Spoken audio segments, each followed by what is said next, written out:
Imagine a voice so powerful it fills the vast halls of La Scala, the Metropolitan Opera, and the Royal Opera House, a voice that can convey the deepest sorrow, the most passionate love, and the grandeur of human spirit with equal mastery.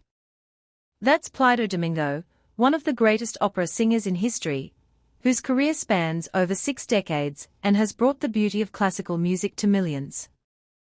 His story isn't just about vocal talent, it's about relentless dedication, an insatiable drive to explore new horizons, and a lifelong mission to share the magic of opera with the world.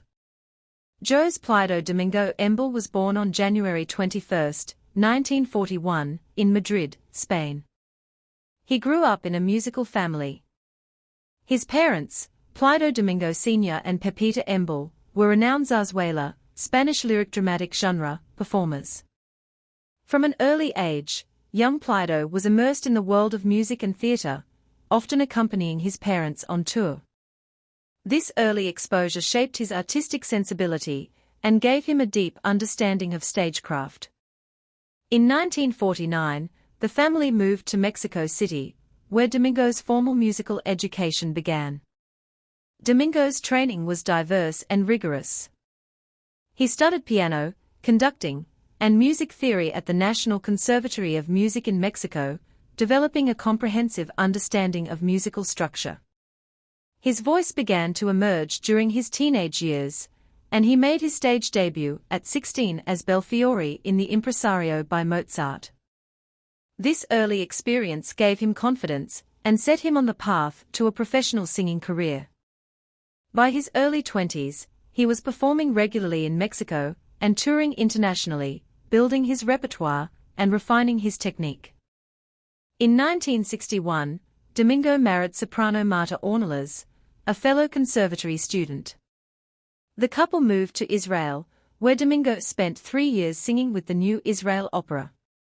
During this period, he performed 280 performances in 12 different roles, gaining invaluable stage experience and expanding his vocal range. This intensive period helped him develop the stamina and versatility that would later define his career. His performances in Tel Aviv earned him critical acclaim and caught the attention of opera houses around the world. The 1960s marked Domingo's entry into the international opera scene.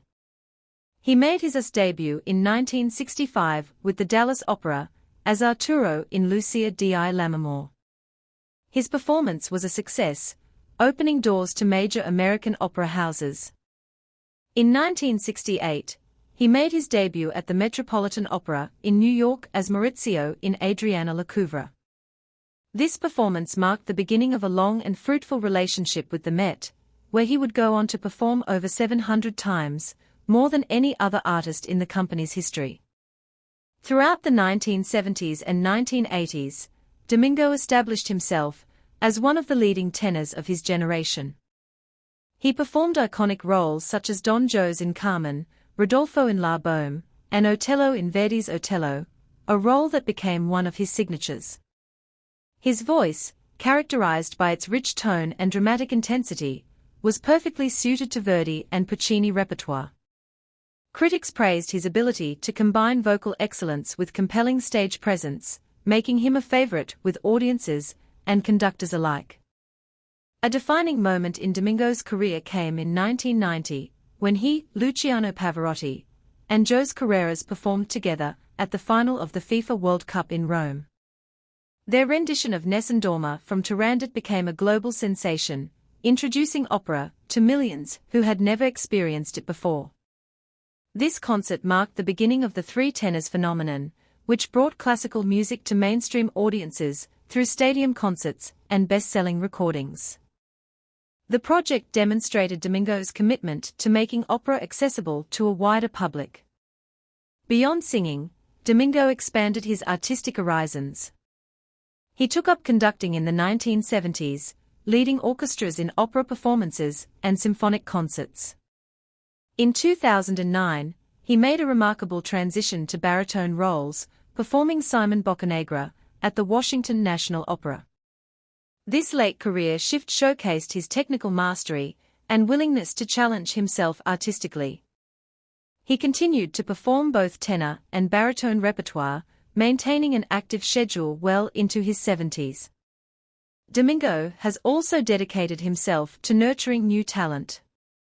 In 1993, he founded Operalia, an international opera competition that has launched the careers of numerous young singers. The competition provides emerging artists with performance opportunities, masterclasses, and exposure to industry professionals. Through Operalia and his mentoring work, Domingo has ensured the future of opera by supporting the next generation of performers. His philanthropic efforts extend beyond Operalia. Domingo has participated in numerous charity concerts and benefit performances, raising funds for disaster relief, medical research, and arts education. He's also served as general director of the Los Angeles Opera, where he expanded the company's repertoire and outreach programs, making opera more accessible to diverse communities. Throughout his career, Domingo has received countless honors.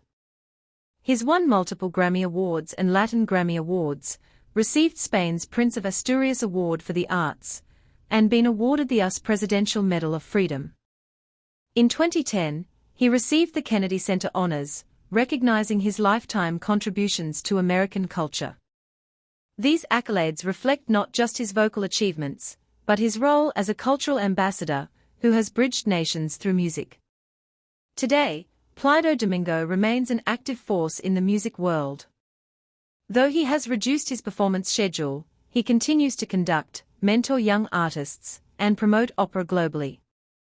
His legacy is not just in the recordings and performances that document his career, but in the countless singers he's inspired and the millions of people he's introduced to the transformative power of opera. From a boy in Madrid watching his parents perform to one of the most celebrated artists in history, Domingo's journey proves that when talent meets dedication, music can indeed conquer the world.